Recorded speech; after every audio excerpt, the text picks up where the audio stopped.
first reporting of it was Ken Livingstone, who was the Mayor of London at the time. He said, "We mustn't blame anyone." Unbelievably, that was his first response. We mustn't blame anyone. We must just be calm. We mustn't blame anyone. Instead of reckoning with the ideological roots of 7/7, we just were dealt euphemisms and shibboleths and all these meaningless terms that didn't touch the reality of the incident. And let's not forget, 7/7 was the biggest terror attack in the UK since Lockerbie.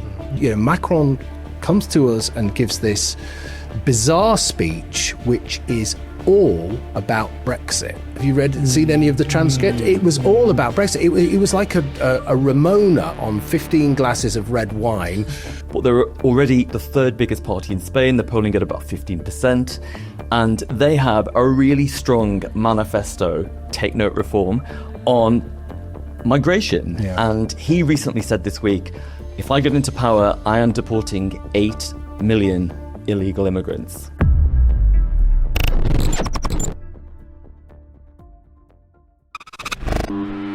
Hello and welcome to Newspeak. I'm Peter Whittle, and this week I'm joined by Dr. Philip Kiszely, Senior Fellow and National Organiser, Cultural Historian, and by Peter Lloyd, who is columnist and Sunday Times best-selling author, making a second visit, actually, Peter. So I hope that it becomes a regular thing. Yeah, I'm definitely, literally and figuratively getting my feet under the table. Yeah, that's it. Quite right, I'd say, anyway.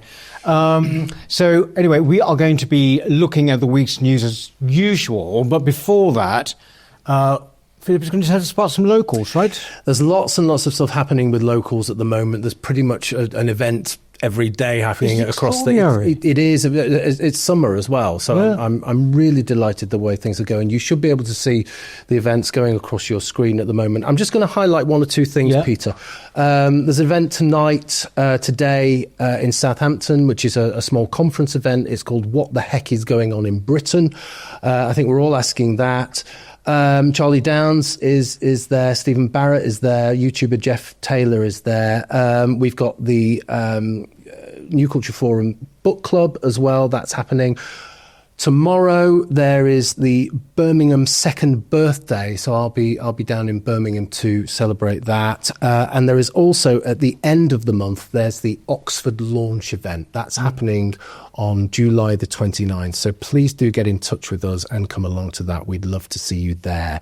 If you're interested, all these events are free. It's New Culture Forum. Locals, at newcultureforum.org.uk. Drop us a line and we'd love to see you. Thanks very much. Right.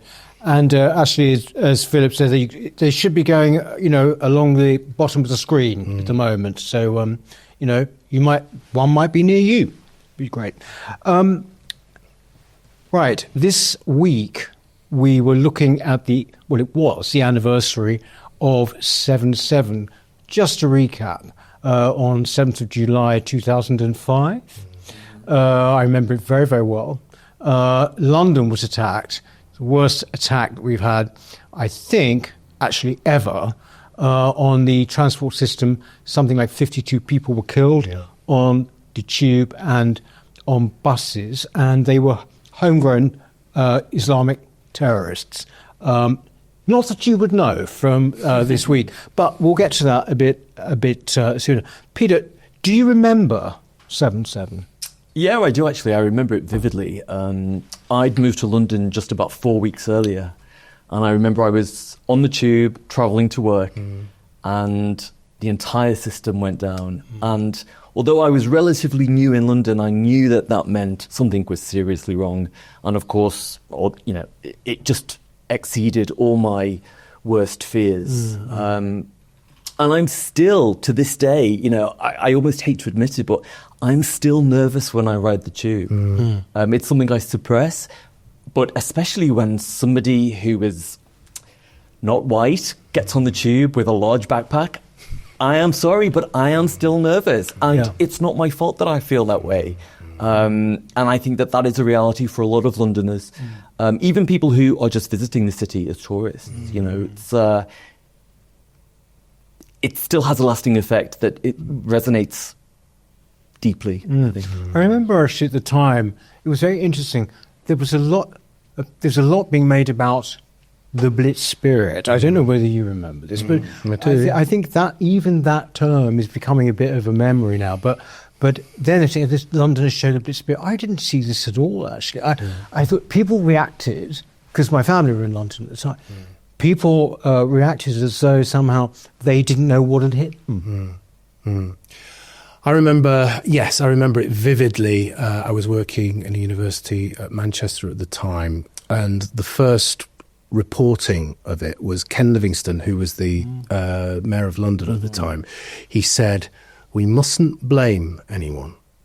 Unbelievably, that was his first response. We mustn't blame anyone. We must just be calm. We mustn't blame anyone. Not even the perpetrators. And not even the perpetrators, or the communities from which the perpetrators sprang. Now, I was incredibly sensitive to this because just a year previously, I'd been beaten up and stabbed in Manchester and left for dead on the streets of Manchester, dragged into a park and stabbed twice it was actually a gang of Somali youths. And the response to that from my colleagues and even from some of my friends was, well, we can't blame them. You must have done something. Well, you're white, for God's sake. You're a man, for God's sake. Of course they're going to attack you. It wasn't quite that, but it wasn't that far away. And that was, obviously, I was very sensitive to that kind of thing. It was very much in my mind because it was only just a year later. Then when this happened, so that was the personal, this on a very big public scale, the response was exactly the same thing. Now, I was working in universities at the time, and there was a big intellectual response to this through various disciplines, economics, political science, philosophy, all of that kind of thing, sociology, but cultural studies, the area kind of that I was in, God help me. There was a big response for that, and it was, what have we done?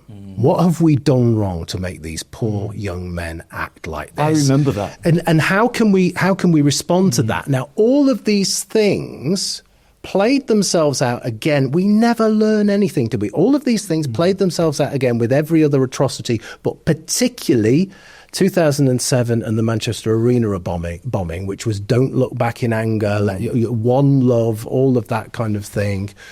And the government, the authorities really push this response, don't they? And then again in Southport, I'm talking quite a lot about this because I think they're all linked. In Southport, again, that response was slightly different. It was if anybody was disgruntled or worried or frightened or angry about it, then the government came down on them like a ton of bricks. So the response is changing and changing, but still there is no blame. As you said, Peter, you wouldn't know if you were a young person, you wouldn't know who the perpetrators were or why this happened because context is completely taken out of it. So I think 7/7 is so vivid in my mind for all of those reasons. I think actually you talked about that attack on you before. Actually, it's in the heresies that you did, wasn't it, about our history? You talk about it was. It's terrible. I mean, terrible, appalling. But I do think there is this kind of, self-blame is actually, it's far easier to take, isn't it? And when self-blame isn't available, what we do is just airbrush the facts out. And we saw that recently with the memorials. We had these official memorials led by Cant and Starmer and Mark Rowley of the Met Police. And instead of reckoning with the ideological roots of 7/7, we just were dealt euphemisms and shibboleths and all these meaningless terms that didn't touch the reality of the incident. And let's not forget, 7/7 was the biggest terror attack in the UK since Lockerbie. It was the biggest, it remains the biggest ever attack on London, ever in the city's history. Yes, I think I might have been incorrect at the beginning. I said it was our biggest ever, but it wasn't quite. It's London. Right. And, and to watch all of our leaders speak in such anodyne terms really kind of denied the existential significance of 7/7 because as a standalone incident, it was horrific. 52 died, 750 were injured. Appalling. But it wasn't just that. It was the beginning of the jihad era in this country. It wasn't just a one-off. It was from that moment that all the other Islamic terror incidents happened. Woolwich, Westminster Bridge, Manchester Arena, David Amos's murder, London Bridge, Reading, Hartlepool. All of these incidents followed 7/7. That was the catalyst. And even though it's so significant in terms of terrorism, we speak about it in very vague terms, as if we're too frightened to, in case our communities go badly, as I say. Hello. Please excuse this brief interruption, but I'd be really grateful if you could please hit the subscribe button and subscribe to our channel. Our mission is vitally important, and we must grow this channel to ensure that our content reaches the biggest possible audience. The best way to do this is for you to subscribe. It's totally free. And in addition to subscribing, if you're able to donate or join our membership scheme, please click on the link in the description or visit our website, newcultureforum.org.uk. We've got great plans ahead, but we can't do it without your support. From only £4 per month, you'll receive a range of perks and benefits, including exclusive content. Thank you. And it was just, again, at the time, The Guardian in particular was desperate to blame anything other than the perpetrators. So they said, it's poverty. And then we found out that one of the perpetrators had, I think it was a Lotus car or a Mercedes car or something. They weren't poor, they just hated Britain. And they made these statements, before they did it, this is why we're doing it. And it was about Palestine. It was about all of the things. These statements could have been written today or yesterday about what is going on now. We are just replaying the same thing over and over again, and we are destined to repeat history. Because now, the next atrocity is just around the corner. Something is going to happen because nothing's changed. We haven't learned from 7/7. We haven't learned from Manchester Arena. All of these things, we respond to them in exactly the same anodyne way. We are frightened of dealing with the issue. Well, actually, I would say something has changed. And what's changed is that now those people are marching in the streets of London every weekend in support of a foreign entity that harbours terrorists. Yeah. So actually, things have changed. Oh, no, they've become much more emboldened. They've become much more emboldened. But the root cause and the response is exactly the same. The thing that is different now is the response to people who are disgruntled by it. That's much more aggressive. They feel much more legitimate, don't they, in their grievances. And it's astonishing, I was particularly disappointed in King Charles because he issued this statement and he basically said, we're all multiculturalism is fantastic and diversity is a strength, and P.S. next time you get blown up, don't look back in anger. And it was like, Jesus Christ, please. We've had some wonderful monarchs in our time. Think of someone like Alfred the Great, right? Fought valiantly against Viking invasions, took no shit from anyone. Here you've got King Charles, the ultimate soy boy of the monarchy. It's absolutely pathetic. And our terror threat in this country remains substantial. Oh, it is. Well, it's actually increased, hasn't it? In fact, I think the whole thing is hugely played down, actually, if you knew the extent of it. Apparently there is a story, and I can't remember who told the story now, but the one thing that sort of made Cameron utterly dismayed when he became Prime Minister was being told the extent of the Islamist threat, security threat. And, head in hands moment and all of that. One point you made there was interesting because, in fact, this is one thing you don't hear anymore. Poverty was always used for alienation. It was, that somehow or other these guys were sort of poor, we've got to bring them in. Actually, they might have had Lotus cars or whatever, but they were primary school teachers, two of them. They were, yeah. And, it was no getting away from it. They were fully integrated. They were all of this stuff. You actually enumerated all the things we've had since. But there have been podcasts not unlike this, but I think much more centrist. Saying, why haven't we had it since? It's interesting, isn't it? Have we sort of turned a corner? And you sort of think, what country have you lived in? What are you on? Yes, exactly. Extraordinary to have all these things. Podcast bros are the gift that keep on giving. Right, yes, exactly. You mentioned there, Peter, the king. I have to say, it sounds like heresy, doesn't it? But over the past 20 years, the Queen, the late Queen, God bless her, often talked about the wonders of multiculturalism and things like that in her. People forget this. To an extent, they are the prime sort of emblem, that is meant to hand that sort of thing out. But I agree with you. It was sort of, what was it he was saying, multicultural? Oh, yes, the thing that got me about that more than anything is where he said, we are trying to build, this, people are trying to divide us. We're trying to build this multi-faith community. And I sort of thought, well, when did we agree that? We didn't agree that, and it's so incredibly naive. So we have at the moment this, I think is it called the Islamic Network or the Muslim Network, which is currently 800 strong within the Home Office and thousands strong within the civil service. So we have this sense that there is something there that is, I think, a clear and present danger, because we are talking about radicalism and we're talking about fundamentalism. If you bring that up, it's this same point again. If you say, well, there is 800 strong Muslim network in the Home Office, well, people say, well, there's a Jewish network or there's a Catholic network. I say, yes, it's not the same thing, is it? People will be purposefully obtuse when it comes to a clear and present threat, and some would say an existential threat in terms of our future. And I just come back to the same point. We haven't, as a society, learnt anything. We're just, our children are slaughtered like so much meat.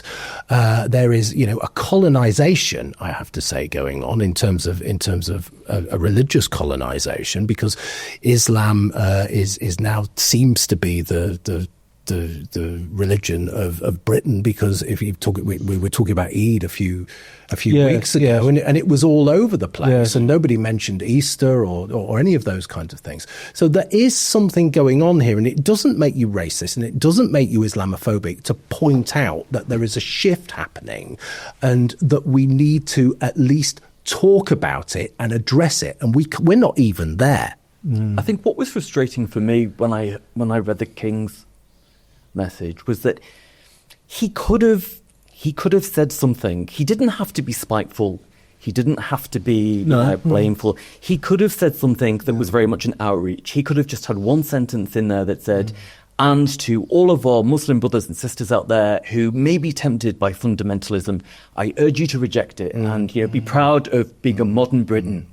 He could have just said something as simple as that. Yes. And that would have been sufficient. Nobody wanted any more than that. But he was too afraid to even say those words. And for the King of England to be too frightened to speak the truth, I mean, goodness, we are doomed. That's it. And you've just said the key word there. It's simply the truth. Nobody's interested in spite or attacking. It's about the truth, and it's about acknowledgement.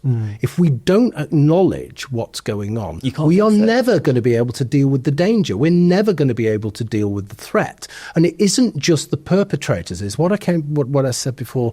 It's the community. It's the silence. It's the implicit kind of nodding along with it all. Those are the things we really need to deal with. And until we're able to say, well, there is something fundamentally wrong with this community, there is something that we need to deal with, before we can say that, we can't do anything else, because perpetrators will just come from these places time and time again. And let's also not forget that just 2 or 3 weeks after 7/7, there was a botched attempt at another attack. Yes. That's right. A lot of people don't know that or have forgotten that, but there was very nearly a second atrocity. It was all planned. It was only that they bungled it, that it didn't quite work, but there very easily could have been a second atrocity. The thing is, when you talk about we can't face this and what have you, the fact was that I know it sort of seems cliche to attack the mainstream media, but frankly, can't help it, because we've alluded to it already. But if you looked at the way it was reported this week, I mean, there were certain instances where you really would be, you could have thought that it had just kind of spontaneously arisen, sort of, out of the ground. 70s style spontaneous combustion. Yes, exactly. I think Connor Thompson pointed out, I think it was Tom Bradby in ITV, actually just did not even mention the reasons behind, If it had been the IRA, certainly would have done. If straight white men had committed 7/7, we would never hear the end of it. But, you're totally right. It's getting really hard to spot satire in the media these days. There was a piece in The Guardian that ran, and the headline was basically Muslims are the most affected by 7/7. Yes. We're still living in fear of our lives. Yes, exactly. No, actually, you're not the primary victim of 7/7, and it was people within your community that committed it.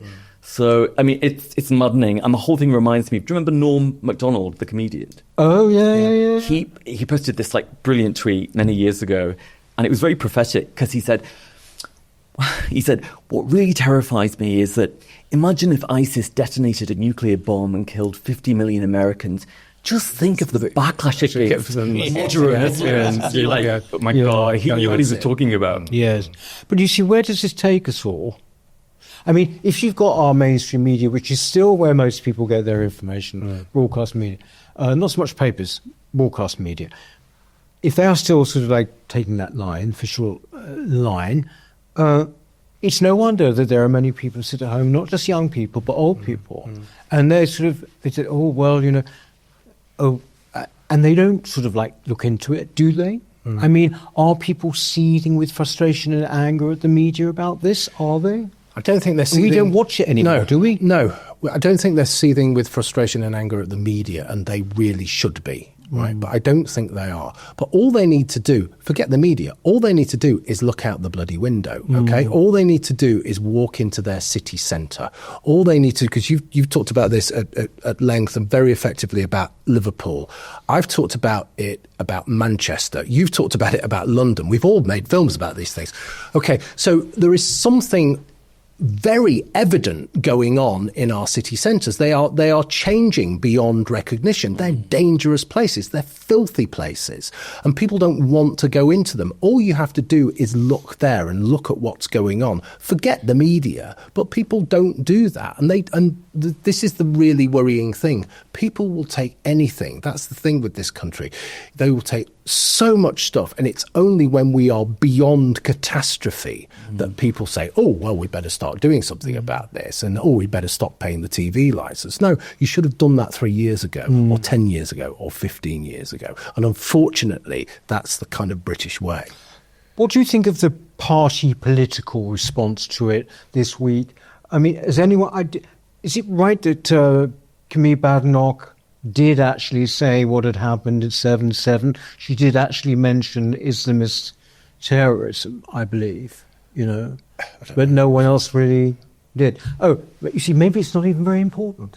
Who cares? What they say. But isn't it funny that we're kind of, semi-impressed by the fact that one politician said the word Islam when referring to jihad? It's we should really up our expectations with this. I mean, come on. But yeah, actually, going back to your other question, Peter, I was wondering on the way here, I was thinking, imagine how different 7/7 would be if it happened now, in an age of Twitter and mobile phones or X, social media, where the news, the legacy media is much more redundant and obsolete.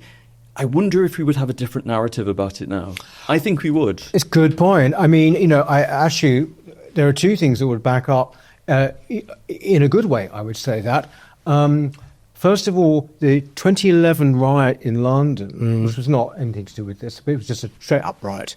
All the usual pieties that come with those, discussions about those riots were missing, simply because for the first time people had smartphones. It was 2011, and they also had security camera footage. So you could see these people just going into Foot Locker and to various consumer stores, and you couldn't say it was poverty, and alienate. You couldn't say this. So that was that one. But then after that, when we've had terrorist attacks, whatever, people actually pick things up on their phones, don't they? Yeah. And all the rest. I remember one that stuck in my mind. And this actually ties together what we're talking about now, is that during the attack, I think it was the one at Borough, on London Bridge and Borough, and it was 2017, I think, something like that, 2018, and these police had come into one of the bars and basically was just like, get down, everyone get down under the table. But it was all recorded. You could hear it was recorded. And this guy, just in his anger, said something like bloody Muslim bastards or something. And this voice of this other guy perked up saying, it's not all Muslims. And I remember thinking, I thought, we're done for. We are, because it's stupidity. It is dumb. It's not even stupidity. Yes, it's not actually even that one is saying it is almost. It's not the point. It's the fact that you would even then you would say something like that. And it was Muslim. Yeah, but he was saying, you can't blame all Muslims. But no one was saying that. But no one was saying that. But this really comes back to your point about the mainstream media, and it also ties in with education and general indoctrination.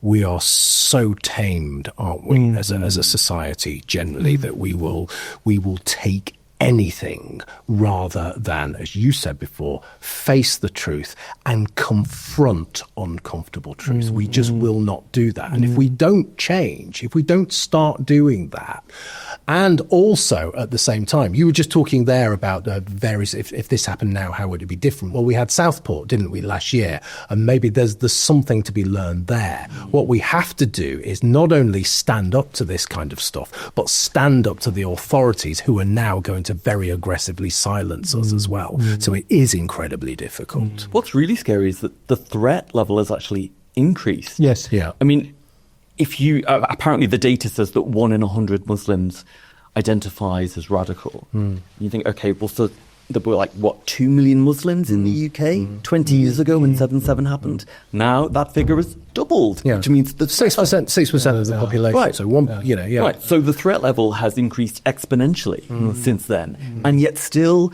we're talking about it in very euphemistic terms because we don't want to upset certain people. There's no time for that. No. This is a really urgent matter. It's probably the ultimate. Well, we are beyond beyond catastrophe. The plane has crashed. It's bigger than COVID. It's 10 times bigger than COVID.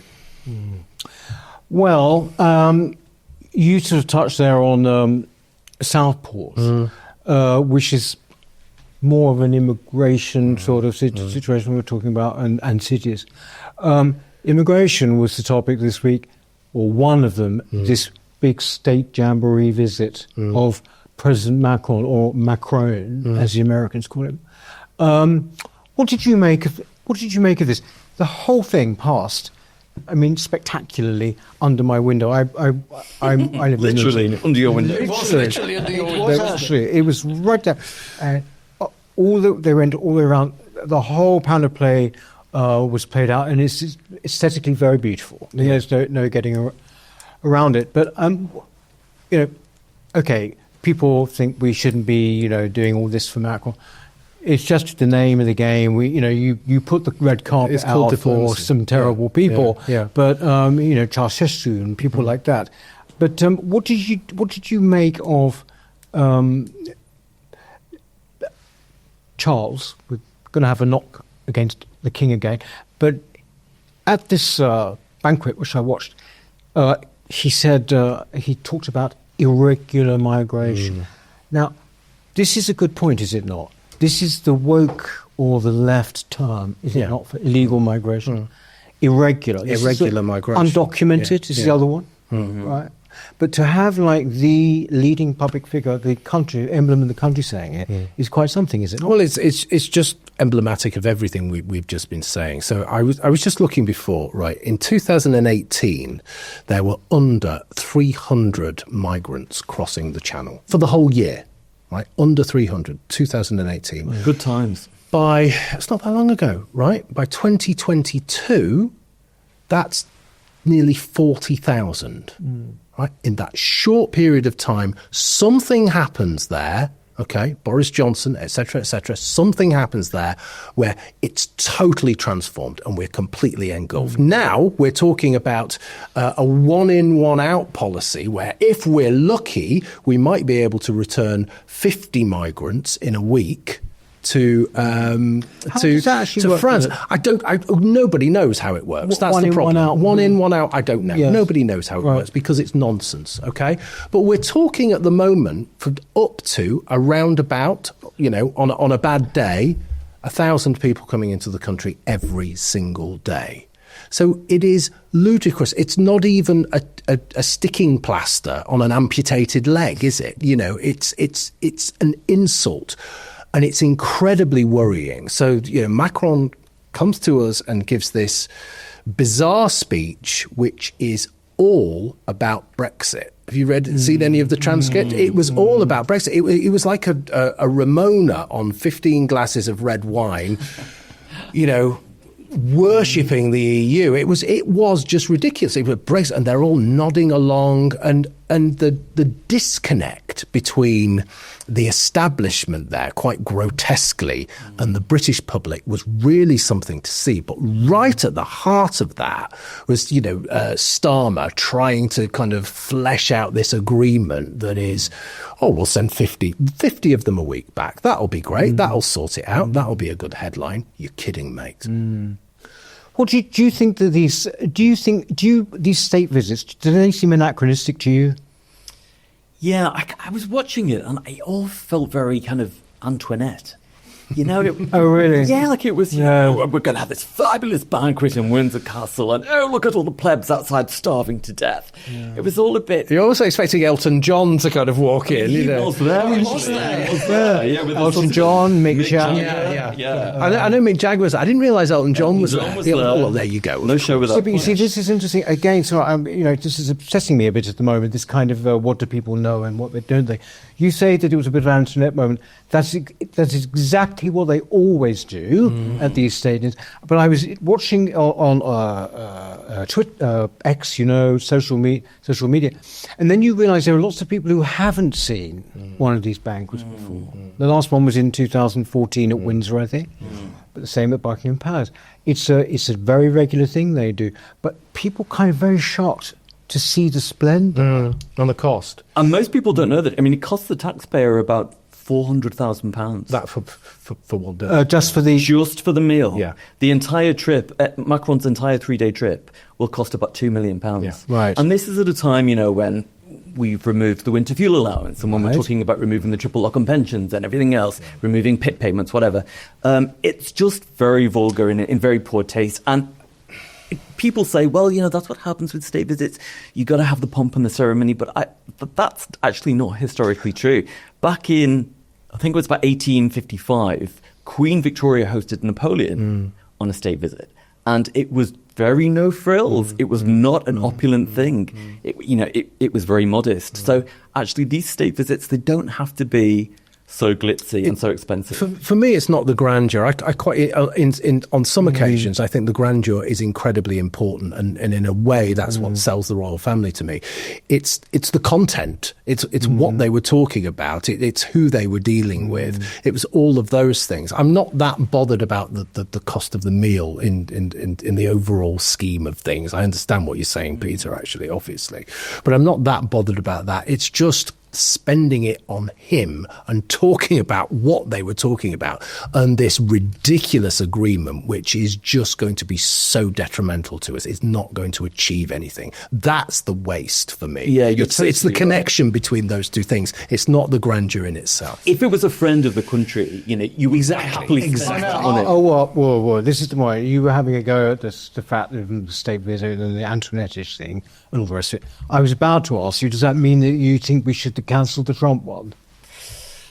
Well, I'm not saying you should cancel it, but like I said, with regards to Napoleon and Queen Victoria, you could have them and just scale it down. Do you think he's going to stand for that, Trump?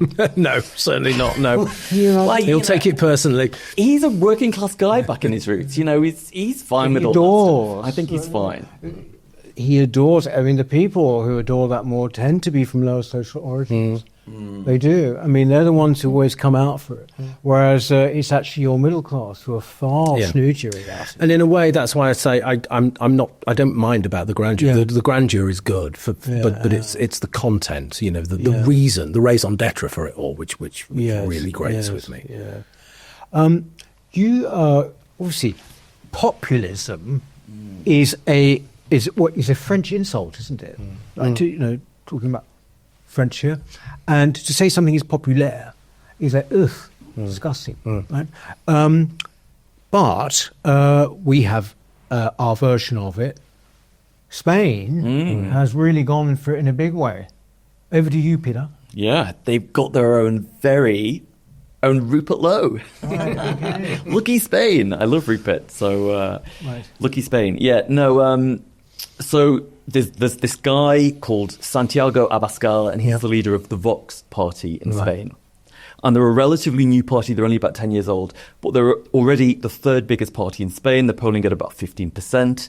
And they have a really strong manifesto, take note reform, on migration. Yeah. And he recently said this week, if I get into power, I am deporting 8 million illegal immigrants, or even just migrants who haven't assimilated or have brought dangerous practices or ideology with them.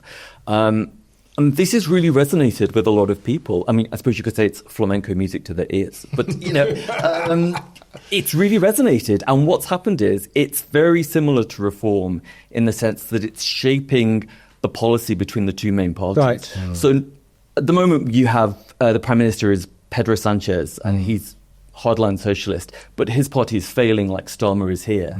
And the opposition, which is like the Tories, they are now having to adapt some of Vox's policies in order to succeed. So, because you see, if you again look at the coverage of Spain, I saw a few really worrying things this week of various traditional festivals that they have being sort of overtaken by strong pro-Palestinian demos, because there's also very strong communists still, isn't there, strain in Spanish politics? Yeah, and I suppose you can, in a way, understand that given their history. But there's something happening in Spain which is interesting, because there's a sense that that idea of populism is going to, curiously enough, is going to balance things out. And I think that's kind of what's happening here. Right. It's just that the powers that be, the establishment, is pushing against it so much. And what we have here is this incredibly snobbish attitude to populism. And populism is just what most people think. That's why I say it's a balancing aspect. Rupert Lowe, yes, you can say, oh, he's very extreme about certain things. I don't think he is. And the point is that most people in this country don't think he is. So if you're ignoring those kind of people, you're only setting yourself up to fail, because people will eventually make their voices heard. And I think that's what's happening in Spain now. And they're experiencing exactly the same thing that we are experiencing. The extreme jihadism, the pro-Palestinian stuff that is infiltrating the everyday life, the massive anti-Semitism, and the absolute anti-Spanishness, for want of a better word. All of those things are happening. They're happening there. They're happening here. And we were talking about France before. Have you been to France lately? My God, it's terrible. Actually, the Spanish had one of the worst terrorist attacks, the Madrid train bombing. Yeah. 200 people. That was appalling. And you can really understand, if you look at the figures, you can understand why the Spanish people are so frustrated. Our illegal immigration figures are bad, so we're now totaling, like you say earlier, about 40,000 people a year coming over the channel. Spain have got nearly 70,000. And their population is smaller than ours. There's only about 45 million people in Spain. Yeah. So you're now looking at almost 1 in 5 people in Spain are foreign born. And this is why the Vox party has resonated, because effectively their slogan is, the Spanish people have a right to survive. And that absolutely just encapsulates it, doesn't it? It's just, there's nothing wrong with preserving a culture. Actually, speaking populism, we're drawing to a bit of a close, or one section of our close, and that is, what do you feel about Macron refusing to meet Nigel Farage? I think it's ridiculous. If he won't meet arguably our most influential politician and the most populist and the most influential politician of his generation, I would suggest.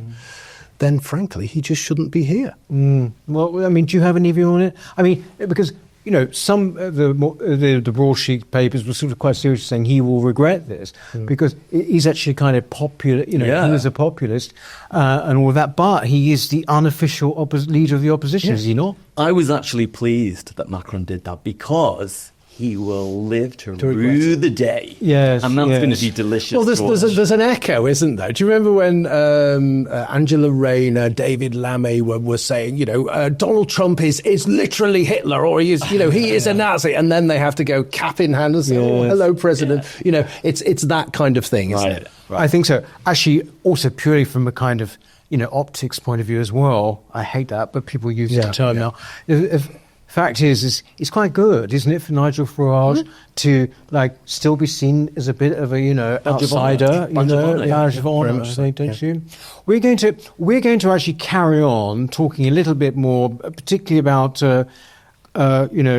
TV chefs and what they should be doing and shouldn't be doing. And so, if you would like to hear us talk about that, and it's going to be really funny, I'm sure, you must become a member, and then you'll get exclusive content. But obviously, in the meantime, we love it that you've been watching so far. Peter, thank you very much. Philip, thanks very much. And we shall see you next week. Bye-bye.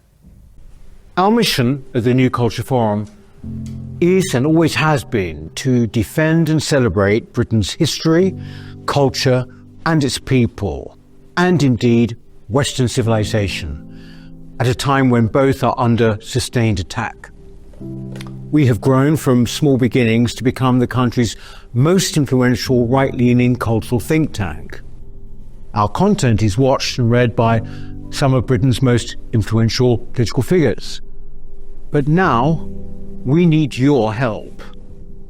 If you believe in what we do, then please do become a member.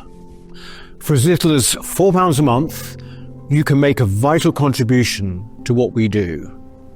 As a member of the NCF family, you will help ensure that we can continue to produce quality content online, such as our 3 weekly programs, Whittle, which is our flagship interview show, Newspeak, our panel discussion show, and Deprogrammed, which is targeted at Britain's youth.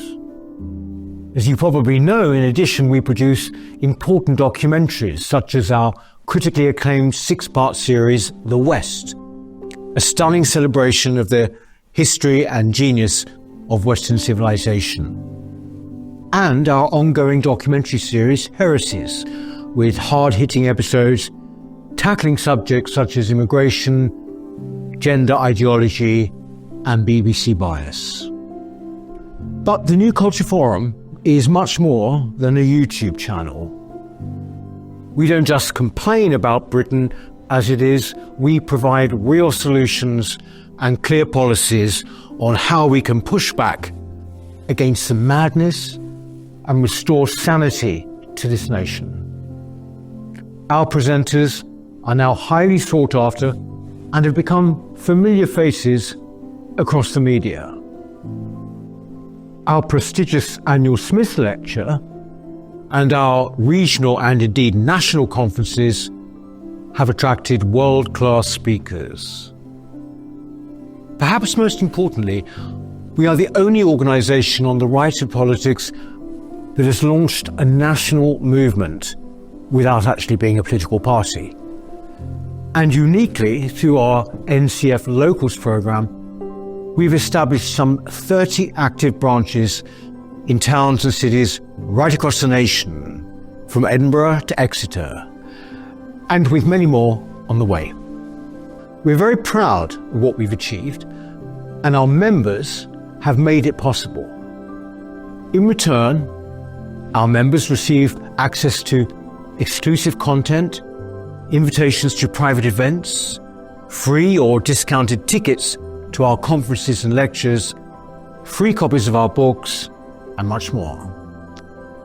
I very much hope that you'll join us too by clicking the link in the description or going to our website, newcultureforum.org.uk. Now is the time that we need your help.